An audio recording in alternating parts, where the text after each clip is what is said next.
Move forward, whether advancing in a current role or choosing a new direction altogether. More at strawberry.me/public. Funding for This Is Nashville comes from you, our listeners. And Hands On, powered by United Way of Greater Nashville, serving 9 counties across Middle Tennessee. Volunteer information at handson.unitedwaygreaternashville.org. I'm Blake Farmer, and this is Nashville. You know, there's quite a bit of environmental regulation that is loosening at the moment. A lot of scientific research has also been on the chopping block for the Trump administration. But microplastics? That's an area where money's still flowing for both research and cleanup. If you're thinking, do we know much about microplastics right now? You're right, that there is so much we do not know. But we know that they're everywhere, and these particles left behind by all the plastic we use is especially heavy in Tennessee waterways. Ross Andrew is an environmental scientist from Belmont University who was on the show a few weeks ago, mentioned some of those numbers. Around 8,000 pieces of microplastics in a cubic meter of Cumberland River water, which sounds like a lot, and it is a lot. A cubic meter is a meter by a meter by a meter. And if you compare that to other rivers, like urban rivers in the U.S. and the world, the range is about 1,000 to 8,000. So we're right at the top end of that. The top end, okay.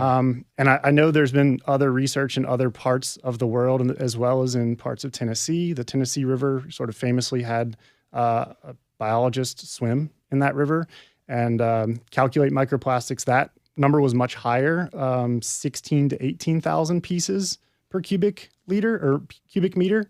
So if you really had to compare, the Cumberland might have less microplastics than the Tennessee River, but it's still quite high. Sure. So it's something we need to think about. To help us think through those implications of tiny plastic particles in our environment and in our bodies, our Dr. Eva Parker, a dermatologist at Vanderbilt University Medical Center. Welcome back to the show. Thank you so much for having me. In the studio here, Stephanie Roach, Director of Collective Action at Nashville's Urban Green Lab. Welcome. Thank you. Excited to be here today. And Ryan Jackwoods, a PhD who studies water quality and is Director of Watershed Science at the Harpeth River Conservancy. Welcome. Thank you so much. And a reminder, if you want to watch the show instead of just listen, you can do that at youtube.com/@WPLN. All right, so Ryan, maybe I'll start with you. Where are we finding microplastics in Middle Tennessee? And everywhere is not an acceptable answer. I was going to say, I think the better answer is where aren't we finding it? Yeah. I mean, we're finding it in our rivers, our soils. We're finding it in the air, floating in the air. We are finding it on streets. We are finding it in yards. We're finding it in our bodies and in aquatic wildlife bodies. So there's very few spots that are not touched by microplastics. Dr. Parker, I mean, I know you, in fact, when you were on the show a few weeks ago, we're talking about microplastics in the air, which honestly, I hadn't thought to be concerned about that. How is plastic in the air? Well, I think we have to remind ourselves that microplastics and nanoplastics are teeny particles, so they become aerosolized easily. In fact, they're part of the dust in our homes. We see microplastics in the air from tires, and even the clothes that we wear that are synthetic shed these fabrics. So we're able to inhale them and ingest them in our food and water, and they can even penetrate the skin. Well, Stephanie Roach, the Urban Green Lab, obviously you all are concerned with all things water, air, land. What's most concerning about where microplastics are showing up? I think the biggest issue that we're facing is certainly in the way that we're ingesting it. That's generally considered the primary way that we're taking in microplastics. So looking for us, who are very involved in environmental justice and food waste, just looking at the way that we're cooking and preparing our foods, that can be a huge on-ramp to how you're taking those microplastics in. So thinking of ways to reduce plastic there would be a hugely helpful thing for the average Nashvilleian to know. Well, where is this coming from? You were talking about like plastic utensils and those sort of things. Are there types of plastic that are really shedding a lot of these particles or responsible for a lot? Sure. Yes. And Blake, I mean, again, it's everywhere is not really the best answer, but it's the truth, right? So when you think about what our food is packaged in these days, bottled water is, that can be a real tricky thing to have in your pantry. Well, don't drink from that little tiny bottle of water that we offer to guests.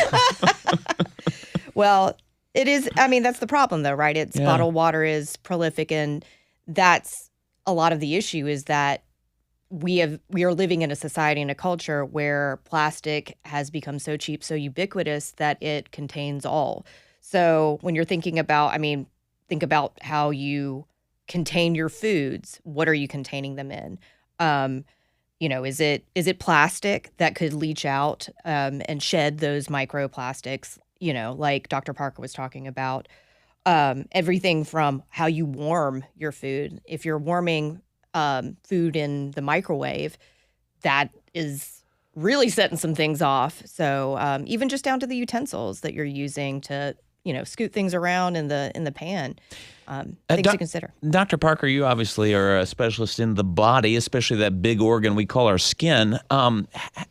What is your kind of biggest concern when it comes to microplastics in our bodies and on our bodies? Well, one thing is that these particles are no longer considered environmentally inert. I think that was the dogma decades ago, and now we are detecting microplastics in human tissue, and there's growing evidence linking exposure to microplastics to inflammatory and cardiometabolic diseases and even some cancers. And so I think it's important for us to know that microplastics have been detected in the majority of human organs, our heart tissue, our kidneys, our liver, our spleen, our intestines, our skin, but even places like our brain, because they are able to cross biological barriers because these particles are so teeny. So we're seeing them accumulate in the bloodstream and the brain, but also we are detecting microplastics in things like breast milk, placental tissue, in semen, in stool, in our saliva, in our urine.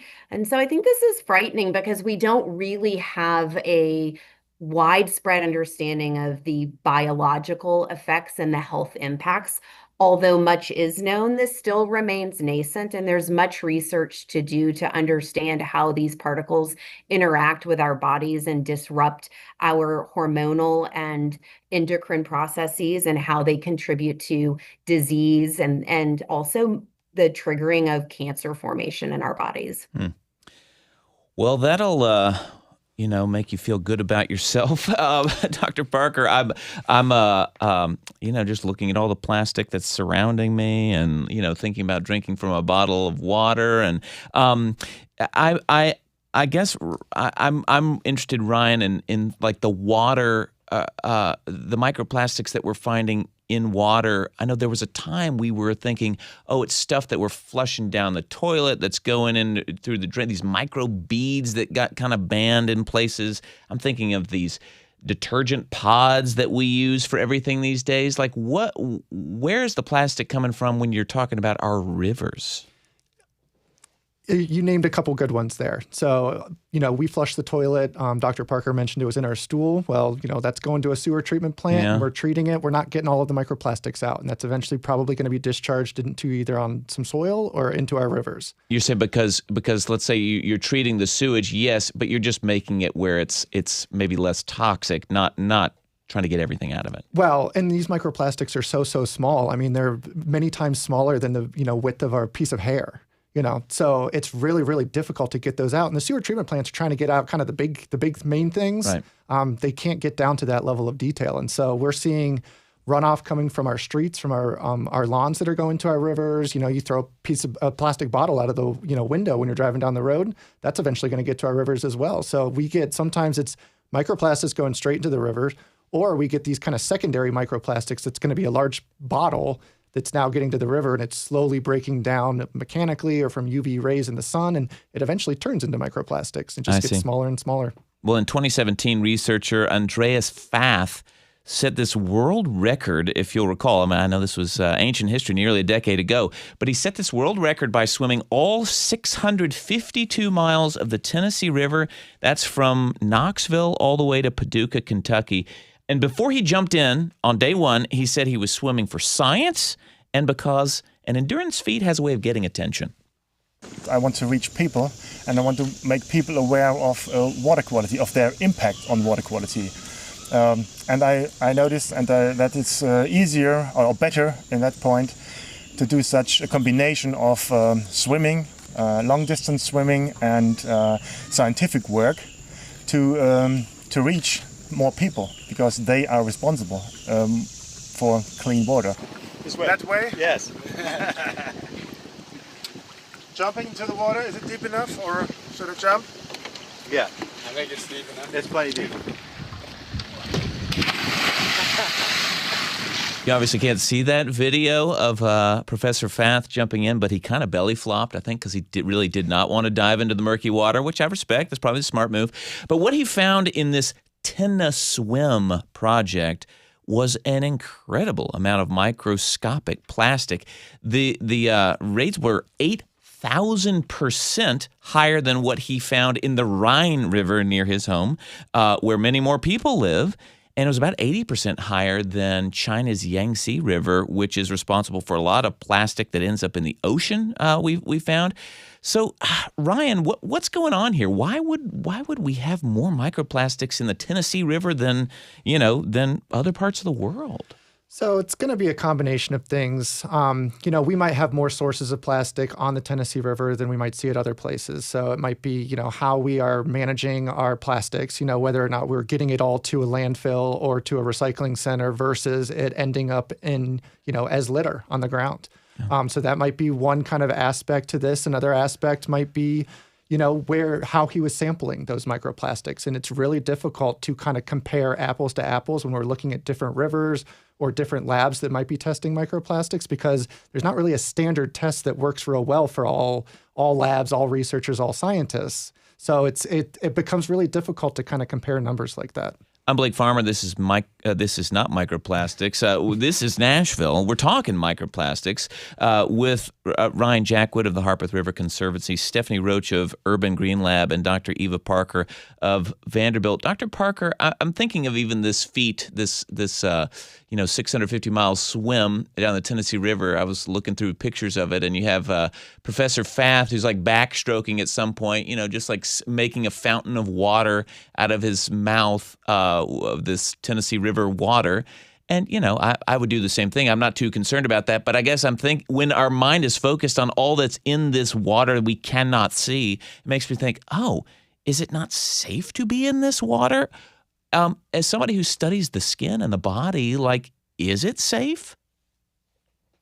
Well, I think it's another source for potential absorption. So we know that our skin can be our main barrier, but our skin is also a sieve, and we can absorb things into our body that enter our systemic circulation through our skin, because our skin in some ways is porous. We have openings for our sweat glands and hair follicles, and these particles, as we've said many times, are so microscopically small that they're able to enter and penetrate the skin.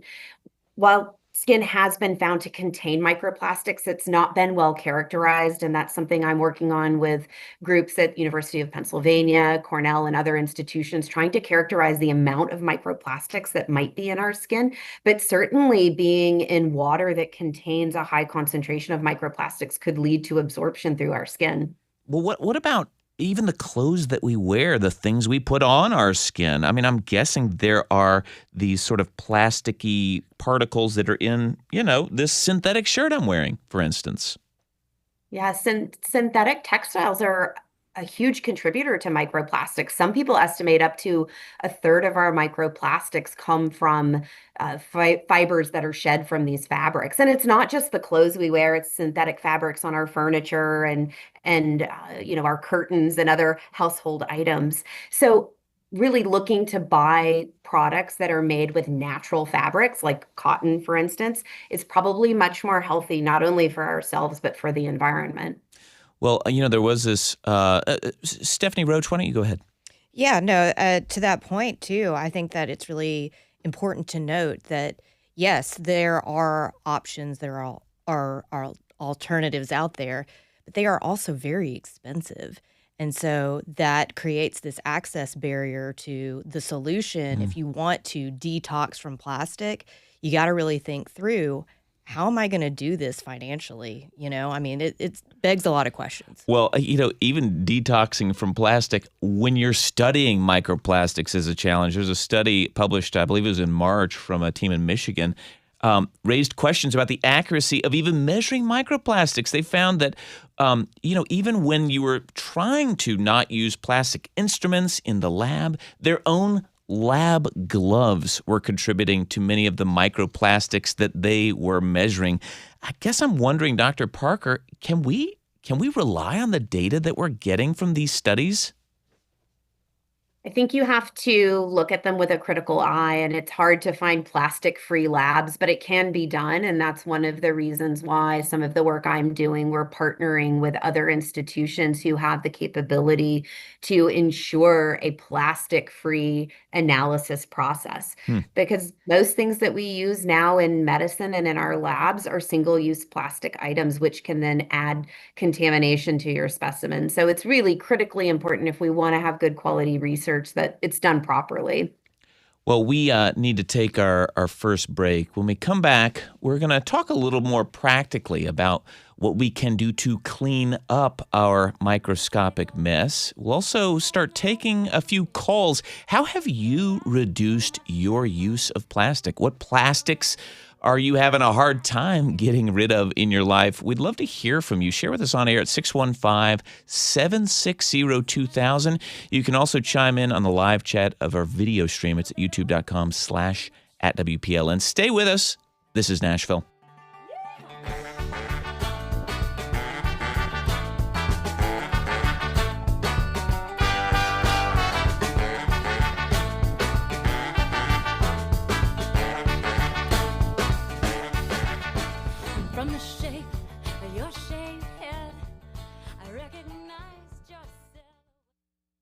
Funding for This is Nashville comes from you, our listeners. And Blue Cross Blue Shield of Tennessee, serving the young and young at heart right here in Tennessee for more than 80 years. Blue Cross Blue Shield of Tennessee. Learn more at bcbst.com. And Community Foundation of Middle Tennessee, helping donors make more possible through the power of community giving. More at cfmt.org. And Monroe Carroll Jr. Children's Hospital at Vanderbilt. From ankle sprains to pediatric cancer research, Vanderbilt Health and Monroe Carroll, solving the most complex problems, prepares them to solve any problem. More at whyvanderbilthealth.com. Tennessee holds forest, wetlands, and limestone karst. Each ecosystem's threatened by industry. I'm Caroline Eggers, WPLN's environmental reporter, and I'll help you understand the forces changing our land and climate. Hi, y'all. I'm Catherine Bomboy, and I am a Nashville native. When I think of quintessential Nashville, I remember back when you could get anywhere in 12 minutes flat.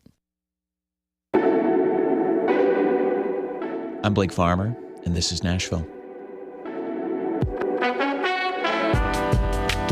I'll admit that I have kind of given up on recycling plastic. No booze, please. I've heard enough stories about how little of our plastic actually ends up being recycled, even when you're trying your hardest to do your part. So, I just say, I'll pitch that, recycle everything else.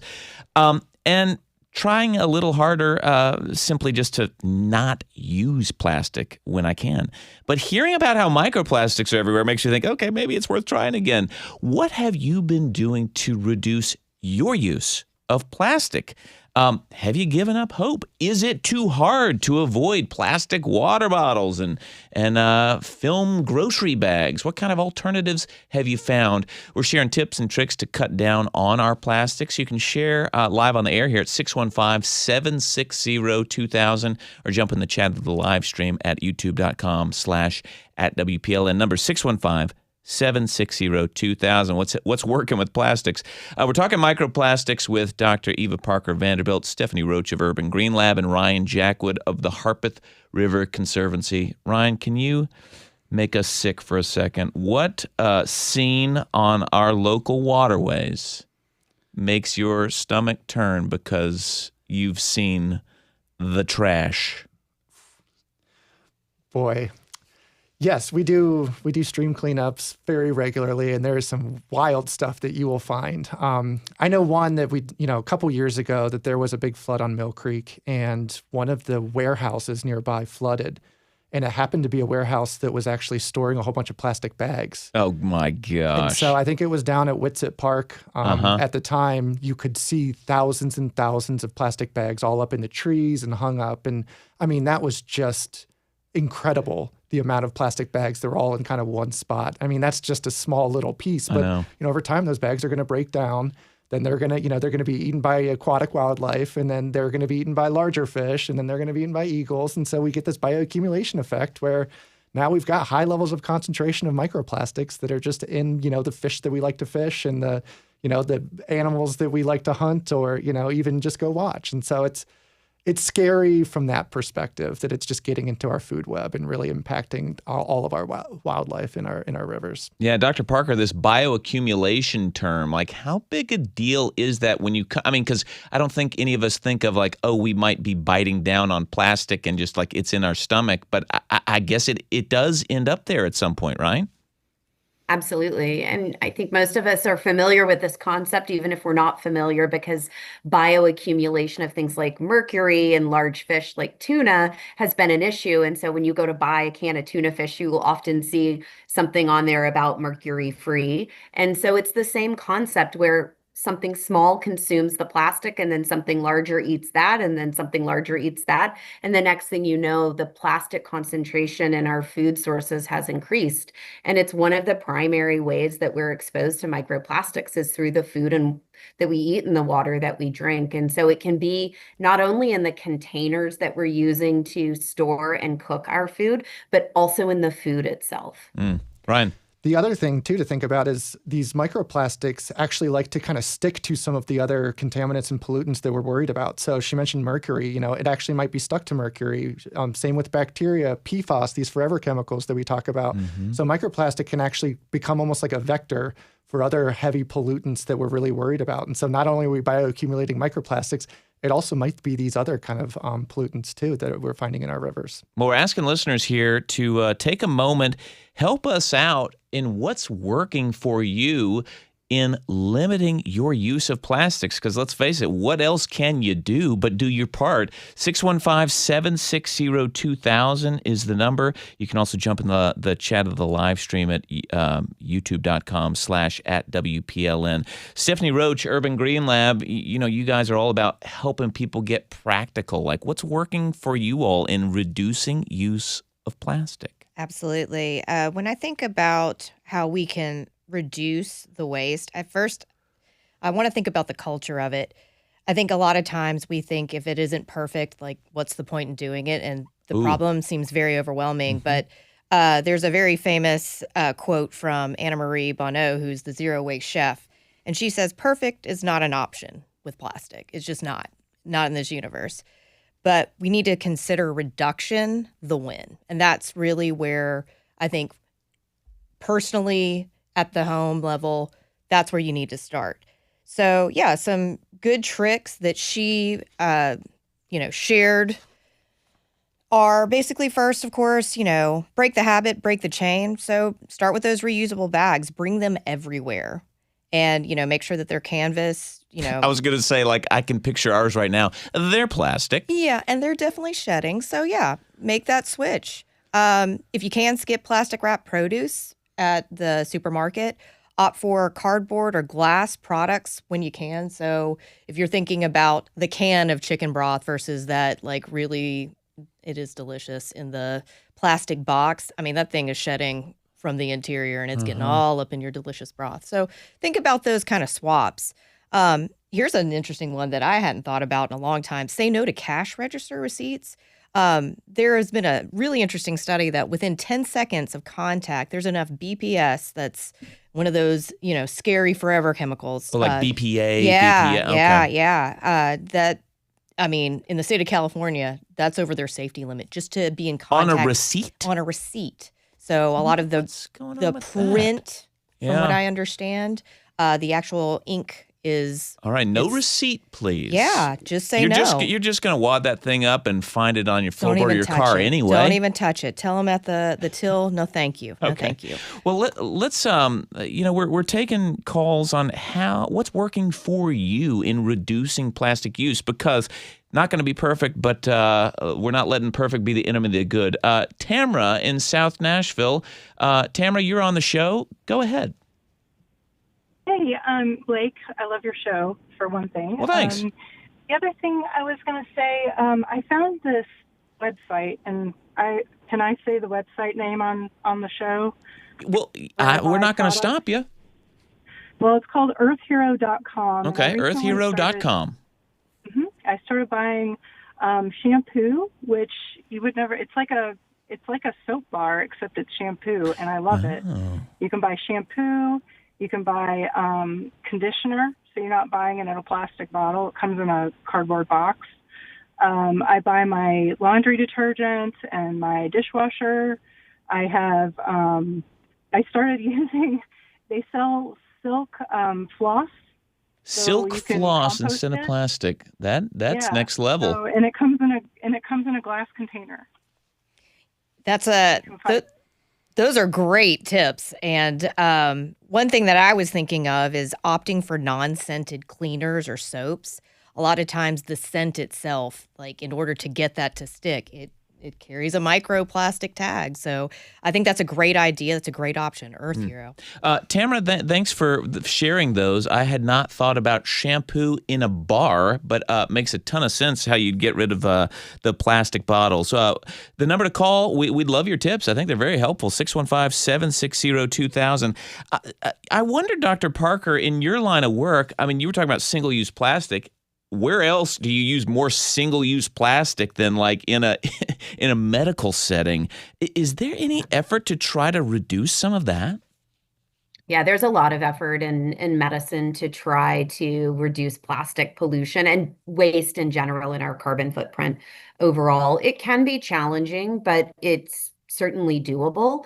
And I think another source of, in a way, single-use plastics, if you will, are our skincare products. And anything that's in a plastic bottle that we put on our skin likely has shed microplastics in it. And so there's a lot of industry effort as well to create more sustainable packaging, reduce plastic use in general. But it's not just the shedding into the skincare products, but things like fragrances that were mentioned and other ingredients. There can be intentional plastic products and plastic-derived chemicals in our skincare products. And so if we're shouting out websites and apps, I want to mention that sponsored by the United Nations, there is a mobile app that you can get on your phone called Plastic Free Future. And you can scan ingredients to see what products are in there that may be of concern with respect to microplastics. And then there's also an international labeling effort called Eco Beauty Score, and they have really taken off in the EU and the UK. But this allows you to feel better as a consumer that you're buying a product that has less microplastics in it. You know, Dr. Parker, I'm guessing a lot of people are thinking, "Oh my goodness, I'm going to have to rethink that. I'm going to have to rethink that." Can you kind of get practical with us about your, you disclose what you would like, but like in your own life, as someone who is an expert in skin, how far do you go in trying to, keep plastic off of your own skin? Yeah. I think Stephanie's right. I mean, we're not going to eliminate all plastics from our life. It's absolutely impossible. And perfection is the enemy of good. And I think this can be really overwhelming because, as we've all acknowledged, we look around and we're surrounded by plastics. So I think taking it one step at a time and just systematically making an effort to be more aware and conscious is really important. And so I think one easy place, as Stephanie's mentioned, is our kitchens, but another easy place is skincare products. And so looking for alternatives that have either more sustainable packaging or are not packaged in plastic at all is helpful. And then in addition, I think we can really think about the clothing choices and fabrics that we're using on our skin. And so, cotton is readily available and isn't necessarily more expensive than other fabric types. So choosing cotton over something synthetic is another easy choice. But I would just say slow and steady reduction is the better way for your mental health than trying to rush out and replace everything plastic in your life, which would be overwhelming and extremely expensive. And probably result in more plastic packaging out in the world. Let's take another phone call. If you'd like to join us, 615-760-2000. Katie in Nashville, you're on the show talking microplastics. Go ahead. Hi, thanks so much. So I absolutely appreciate this conversation. Thank you for everyone participating in it. My biggest when I decided, really after traveling and being in other countries where you weren't even allowed to have plastic bags like at the grocery store. So I started making it a point to bring a reusable bag into the grocery store with me. And it just had to become a habit. And so if I ever forgot to bring my bag, I would force myself to buy another one and not use the plastic bags in the grocery store. So now I have a bit of a collection of bags, but it really did become a habit. Yeah. By kind of punishing myself, like, oh, you forgot your bag. You're going to have to buy one because you're not leaving this store with your groceries. Well, this is a trick that is a big motivator. Would be for me if the rule is if I don't remember my bags, I just have to buy more. Well, Katie, yeah. I'm glad. Thanks for sharing that. Let's take another call from Karen in Antioch. Karen, you're on the show. Go ahead. Hi, can you hear me? Yep, Karen, go ahead. Okay. First, I think the most important thing is what's happening today, and that's talking about this with our friends and neighbors, because most of them don't know anything about this. I regularly refuse a straw when I go through a drive-through, and I always explain why, because a lot of people don't know why I'm refusing the plastic straw. I carry my own drink container, my own metal straw that's reusable. I use only products. I don't anymore buy soap from soap manufacturers. I buy it from local vendors. Wait, you buy when you say you like put it in your own container kind of thing? Yeah, and Starbucks is bad for many things, but they totally accept reusable cups. Okay. I was thinking of soap. You have like your own container for soap. Does that work? Oh, soap. Yeah, well, there's the refill shop where you can get a container refilled with soap. I've also made my own, which is perfectly good. It takes a little time to do that, but you can do those things. Also, I buy from a company that offsets their shipping, and I buy bamboo toothbrushes so that they can be composted. There's 101 things that we can do individually, but the main thing is to get people to start thinking about this and realizing that they're poisoning themselves, which I don't think most people understand about plastics, and especially now with the PFOAs and the PFAs that are so prevalent, and they just don't get out of your body, and they don't even know how to get them out of your body at this point. Yep. So what you're doing is really important, and I love Urban Green Lab, so thanks for doing that. Well, Stephanie Roach says thank you. Karen in Antioch, really appreciate the call. You can join us on air to talk about what kind of success you've had with plastic use reduction, 615-760-2000. Dr. Parker, Karen used the word poisoning, and I which, I'm not trying to edit Karen there, but I wonder if you can talk to us about, like, is that a fair description of what is happening to some degree with microplastics? Do we know? I probably wouldn't use that term. I feel like that's a little bit alarmist. Okay. I think one thing that we can say for sure is that there's no benefit to having these microplastics in our body. So we know that there's no benefit from it, and we know our bodies can't break it down, and we will continue to accumulate these particles in our tissue. And so I think there is a concern about long-term health impacts on anyone who is exposed. And I think it's important to acknowledge those that are most vulnerable, like children. And it's concerning when we think about placental tissue and breast milk having microplastics in. We know that there's studies linking potential birth complications like small birth weight to microplastic exposure. And because children have immature immune systems and their skin barrier also is immature, they're much more at risk and vulnerable to absorption of microplastics, and that may impact their immune development with time. Also, too, kids crawl, they have frequent hand-to-mouth contact, they teethe and use plastic toys. So there's a lot of opportunity for exposure in children that maybe an adult wouldn't necessarily have. And so I think these are all important considerations on especially the health of our future generations. And I think that is really an imperative for us to reduce plastics in our as consumers, for industry to reduce plastics, for healthcare to reduce plastics, and for there to be a greater call to action on this and greater research and funding so we understand what the impacts are of our exposure to these particles. Well, thank you, Dr. Parker. We're going to keep taking calls, but we do need to take one last break. If you've got tips to help us reduce plastic in our lives, the more practical, the better. We'll also talk about the biggest questions we still have about how harmful or harmless microplastics might be.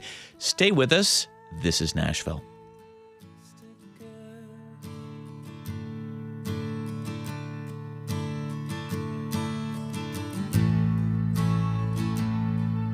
She bought from a rubber man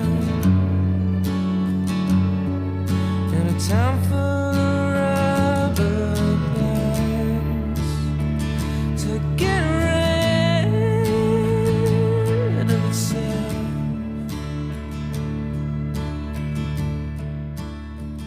The ways around. Funding for This is Nashville comes from you, our listeners. And Tennessee State Parks, offering visitors a chance to take a breath of fresh air. From overlooks and waterfalls to lake shores, adventure and reflection are waiting close to home. Information on planning your next hike, paddle, or weekend getaway at tnstateparks.com. And Amazon, proud sponsor of WPLN's Daily Show, This is Nashville. Engaging our differences so we can discover our unity. More on Amazon's community work at aboutamazon.com. And the Southern Environmental Law Center. With 40 years of experience and 250 staff, SELC's legal and policy experts are working to protect the clean air, clean water, and healthy environment Tennesseans depend on. More at selc.org. I'm Tiziana Deering. Sigrid Nunez has written several acclaimed novels, even winning the National Book Award for Fiction. Now she's out with her first collection of short stories. Most of the characters are wanting something that they've been missing. They haven't received enough love or attention. That's next time on Here and Now. This afternoon at 1 on 90.3 WPLN News.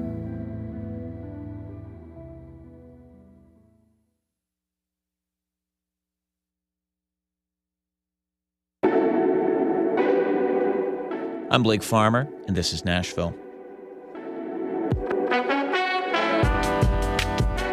Earlier this year, Health and Human Services Secretary Robert F. Kennedy Jr. launched STOMP, if you missed it. That stands for Systematic Targeting of Microplastics. It's a $144 million national initiative focused on measuring, understanding, and removing microplastics from the human body.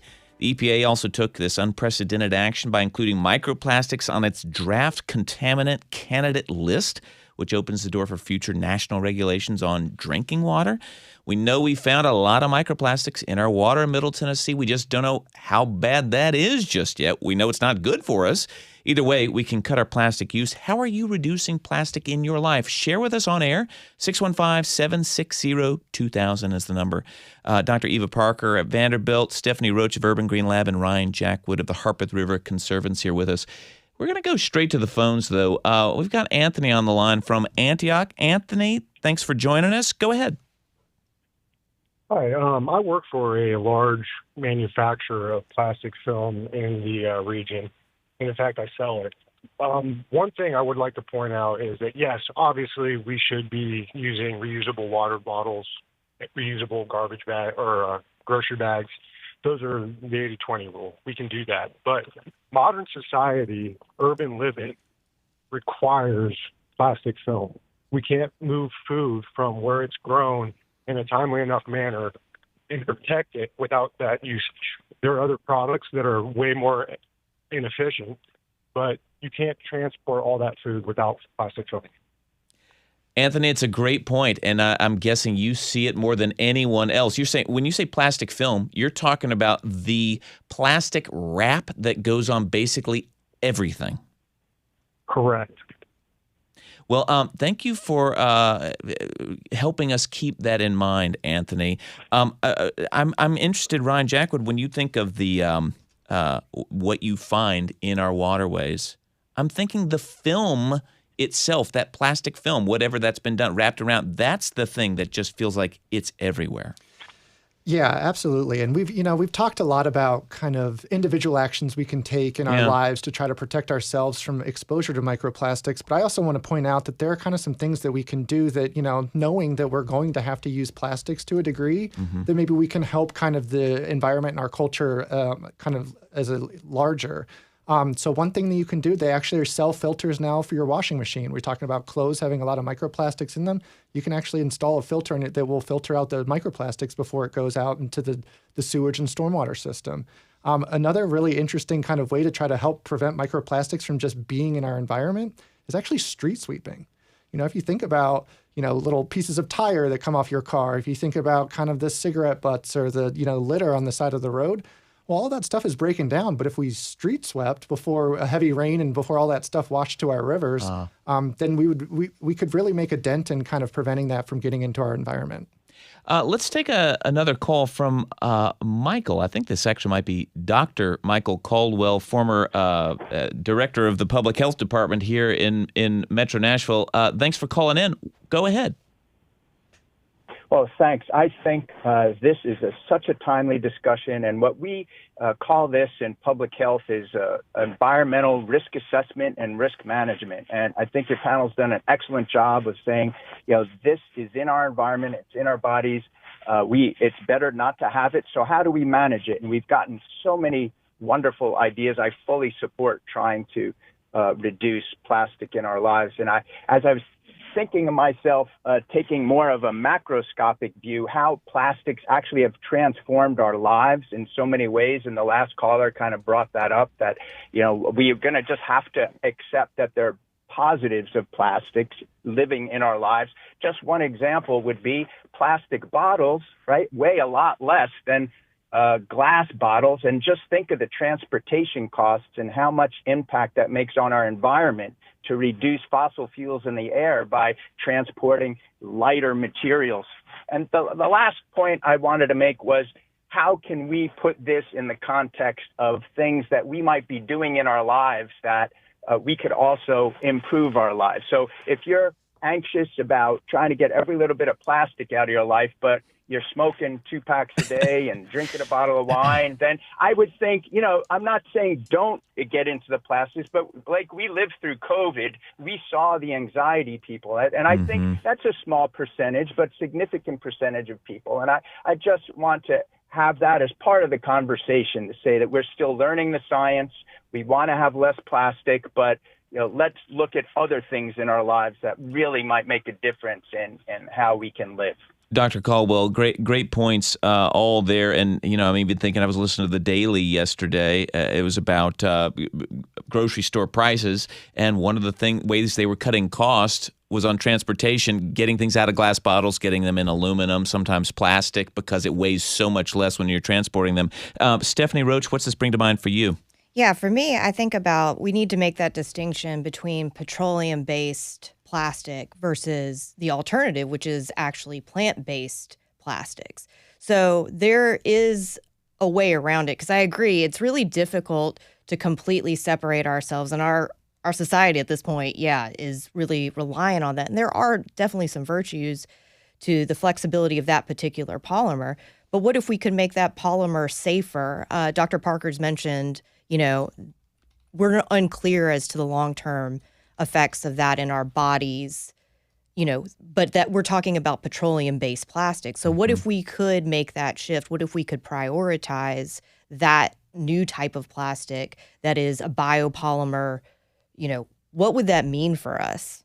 Are there real? I mean, Oh, yeah. it is really made from plant-based material to be less bad for us, maybe even if it got into us. Yes, but that's the thing. The alternatives, the structure isn't really there. There are a few companies that really, dally in plant-based plastics, but if we can support those, if we can invest in those types of companies, then we can have our plastic, but it won't necessarily harm us at the rate. So, I mean, shedding that would be like, I don't know, that's sprinkling corn silk on yourself. So, Well, if it's akin to a paper straw, I'll just pass. No straw, please. Let's take another call. We're going to get to as many as we can. Tricia and Christiana. Tricia, you're on the show. Go ahead. Hi. Well, I love this topic. And after listening to all of the callers and all of their points, it is very overwhelming. But I think if we can remember just to take it little by little, I've kind of made it our family's mission to reduce plastic. And that just means not purchasing it. And it can be very time consuming, but we've just kind of gotten in the groove and developed the habit, different little habits like making our own peanut butter, making our own yogurt.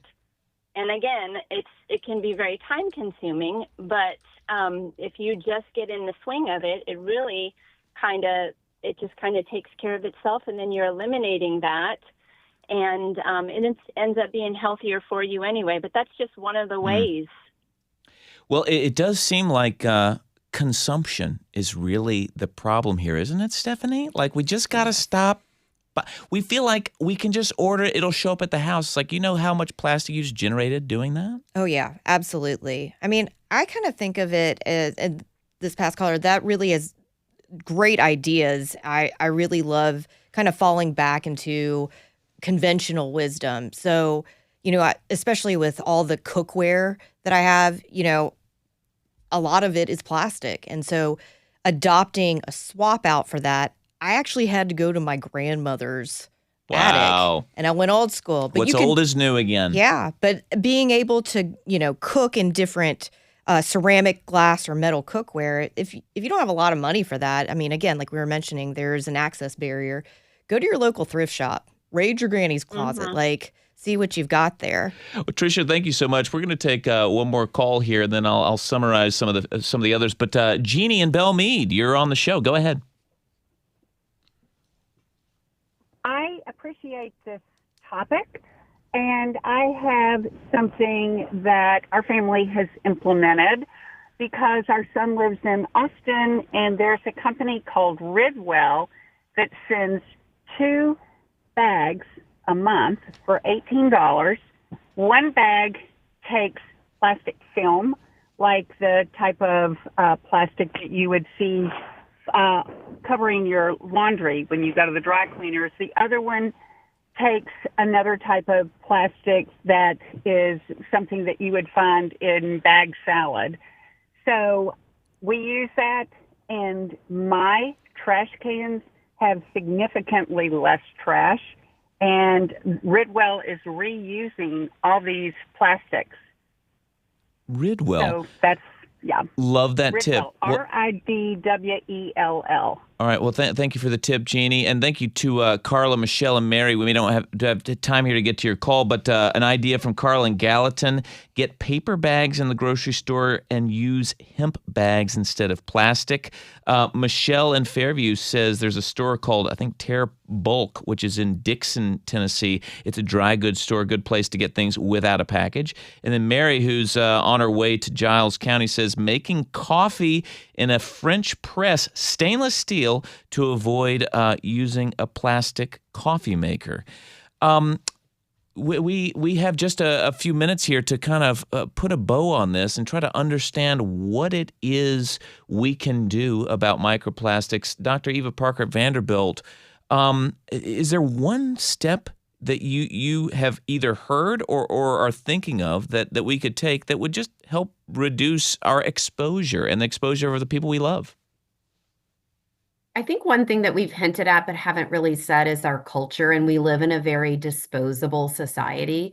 So I think all of us taking a step back and looking at our own behaviors and ways to minimize plastic can be really helpful. And just, again, hearkening back to an older time when we reused more things and things were more simplistic and less disposable. Now, Ryan Jacquin, I wonder for you, who's so focused on our waterways, like what's the one thing for you?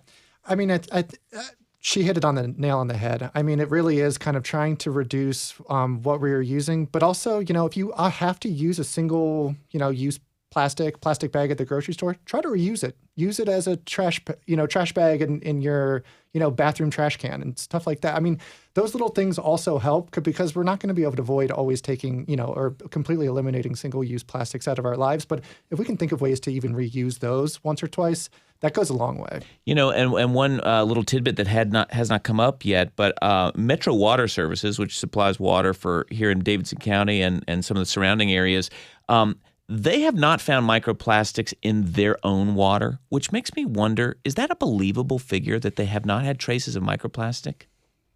I guess I'd want to see the data and the tests that they were running, because we know that it's, in a lot of our waste products. We know that it's in our sewer treatment plants. We know that it's in our rivers. And so either, and some of our water treatment plants can filter out microplastics. And so it's, very, very reduced coming out of our tap. But I would be incredibly nervous to say we ever would be able to filter out 100%. Yeah. Well, Stephanie, people are looking for the one thing, so we're not overwhelmed. What's it for you? I mean, I think so many of the callers really touched on this. It's just start. The challenge is to adopt maybe one or two things that you really commit to. And so whether that's like plotting out where the water refill stations are around you, or again, like breaking up with your water bottle plastic love affair, like go ahead, like step away from that. I think it's just committing to doing a couple of things, because increments add up to a cumulative effect and change adds up. Change adds up. Thank you so much, Stephanie Roach of Urban Green Lab, Ryan Jackwood of the Harpeth River Conservancy, and Dr. Eva Parker of Vanderbilt. Thank you for joining us. Hope you'll come back. Thank you so much. Thank you so much. And thank you for tuning in this hour. This is Nashville is a production of Nashville Public Radio, and you make the show better when you're part of it. So thanks for all the phone calls. If you missed yesterday's show, we were line dancing with an unlikely instructor, Justin Lee Williams. Went from kind of a failed real estate venture to an in-demand line dancing instructor, just kind of walking through an open door, which of course included a viral video.